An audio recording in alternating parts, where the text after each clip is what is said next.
For 32 years, Mr. Julien arrived at the school precisely at 6:45 a.m. Never late, never early. Same pressed shirt, same black tie, same silence. Room 204 was his. The windows were always shut, the lights always dim. His voice, slow, clipped, distant, echoed through decades of chalk dust and adolescent whispers. The students called him the Ghost, not because he was invisible, but because he was untouchable. He never smiled, never joked, never strayed from the lesson. He was brilliant, but cold. Even in the teacher's lounge, he was alone. He sat by the window, sipping coffee with no sugar, no cream, and no conversation. There was a rumor that once, many years ago, he had been different, that he used to laugh, that he coached debate, led poetry slams, gave extra credit for imagination. But something happened, and then he changed.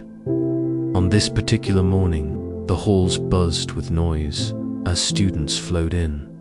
Laughter, footsteps, locker slams, and then quiet.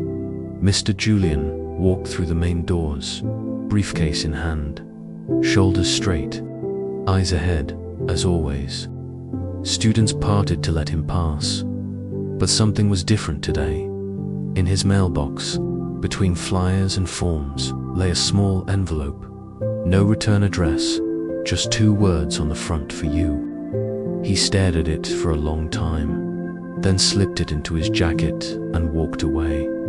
He entered room 204, unlocked the cabinet, adjusted the chalk tray, but he didn't teach.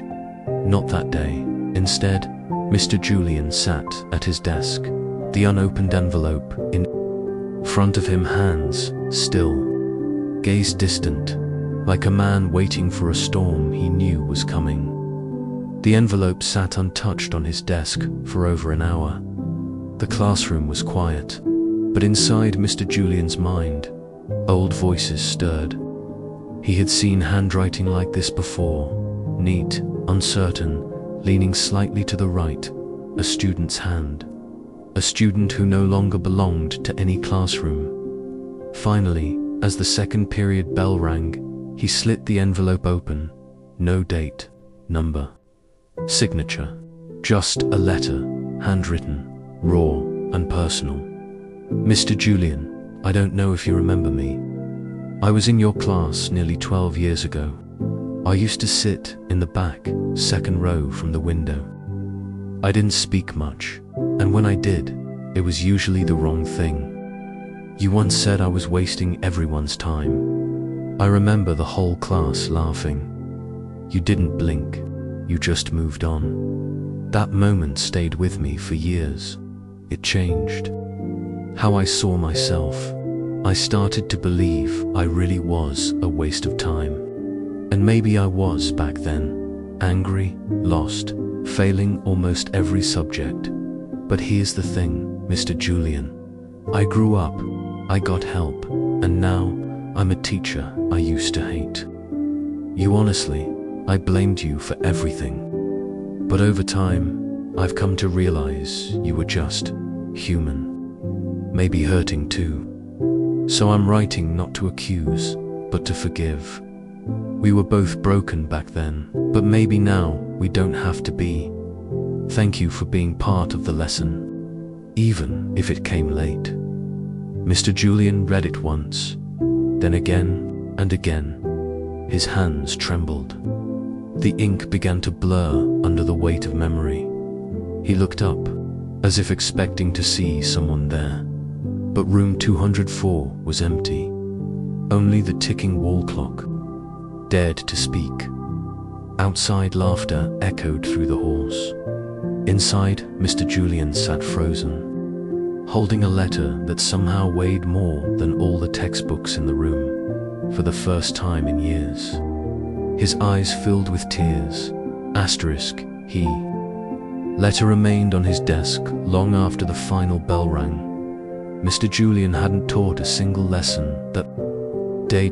Instead, he sat in stillness, the faded voices of years past playing in his head, like an old film reel, scenes he had buried.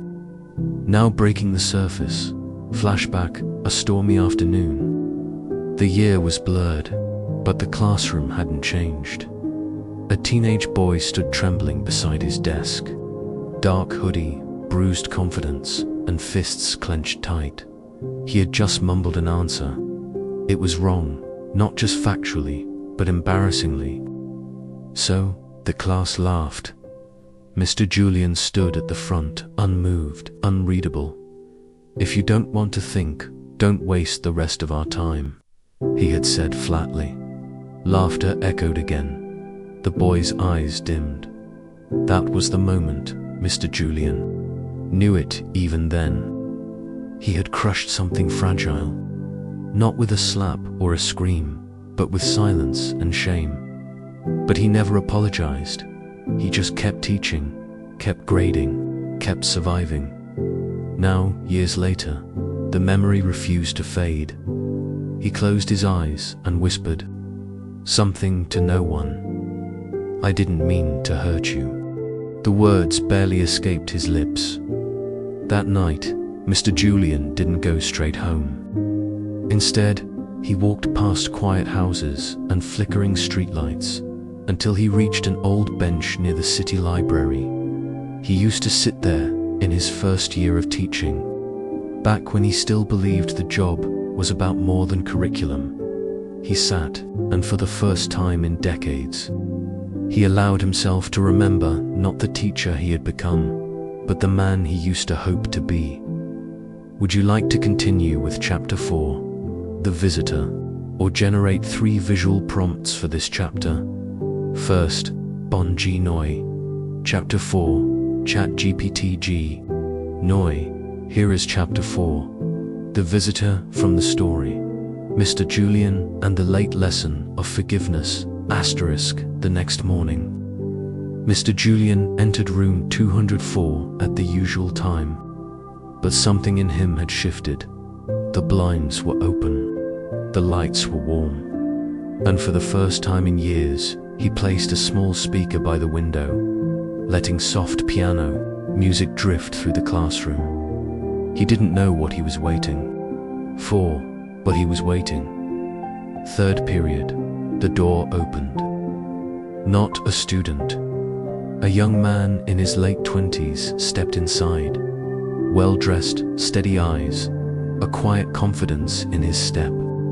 He paused by the doorway, a hint of hesitation before speaking. Mr. Julien, the teacher, stood slowly. He knew that face. Older now, but the same eyes. Eyes that once filled with shame. "You're Matthew," Mr. Julien said, voice breaking slightly. The young man nodded. "I didn't know if the letter would even reach you," Matthew said, stepping closer. "But I had to try." A pause. Then Mr. Julien spoke. "Why come back?" "Because you mattered more than you realized," Matthew replied. "And because I needed you to know, I forgive you." Silence. Then Julien gestured toward a chair. The two sat, not teacher and student, but two men, decades apart, finally sharing the same sentence. They talked about the old classroom, about pain, about how words can leave scars deeper than silence. Mr. Julien apologized quietly but sincerely, and Matthew smiled. "I don't need you to be perfect," he said. "I just needed you to be human." When the bell rang, Mr. Julien stood at the door and watched Matthew walk down the hallway, past the lockers, past the laughter, like a man who had finally returned something heavy and left lighter. Something was different, not just in Mr. Julien, but in room 204. He began each day with the windows open, letting sunlight pour in, as if inviting the day to begin again, not just for the students, but for himself. He started learning their names faster. He listened longer. He corrected more gently. When a student gave a wrong answer, he paused before responding, not to judge, but to understand. Sometimes he asked, "Why do you think that?" Not as a test, but as an invitation to think out loud, without fear. The students noticed at first. They exchanged curious glances. Was this a new strategy? A trick? But over time, they relaxed. Room 204, once sterile and stiff, became something rare. A place where making a mistake didn't mean shame. It meant learning. One afternoon, a student named Jordan stayed behind. "Mr. Julien," he asked quietly, "did something happen?" Julien smiled, not the tight, practiced smile he used to wear, but a softer one. "I'm just learning, too," he said. "Took me a while to realize. Teaching isn't just about answers." Jordan nodded, as if understanding more than Mr. Julien had said. Weeks passed, then months. Mr. Julien didn't forget the letter. He framed it, placed it behind his desk. Not as decoration, but as a reminder that even the hardest walls could be softened. That forgiveness was a door, and someone had walked through it first. And in every lesson he now taught, there was a new undercurrent. Quiet but strong compassion. Years passed, the chalkboards were replaced by smart screens. The school repainted its walls, changed principals, upgraded furniture. But room 204 still carried the quiet heartbeat of a lesson that didn't come from any textbook. Mr. Julien retired quietly. No grand assembly, no speech, just a final attendance sheet and the soft thud of a classroom door closing for the last time. He left behind his desk, his tie pins, and the letter still framed. But what he truly left behind couldn't be boxed or filed. Students who once feared him now remembered him with warmth. They spoke not just of his lessons in history or literature, but of the day he asked them how they felt after a bad test, or the way he started quoting poetry, soft and unexpected. In the middle of a lecture, "Failure is not falling down," he had once said, "it's refusing to rise again." They didn't know that quote wasn't from a famous author. It was his own, forged in a quiet room after reading a letter that changed everything. Somewhere in another city, Matthew stood behind a classroom podium. Yes, a teacher now. He often told his students, "You're more than your worst moment." They never knew who he had learned it from, only that he believed it like a truth carved into his bones. And Mr. Julien, in his final years, he wrote, not for praise, but for peace. A small collection of essays, unpublished, bound in leather, titled simply, "What I Should Have Said," and on the first page, in careful handwriting, "To the student who forgave me before I ever forgave myself." The lesson he once failed to teach became the one they all remembered. And in that way, Mr. Julien never really left room 204. He simply passed the chalk to someone who knew exactly what to do with it.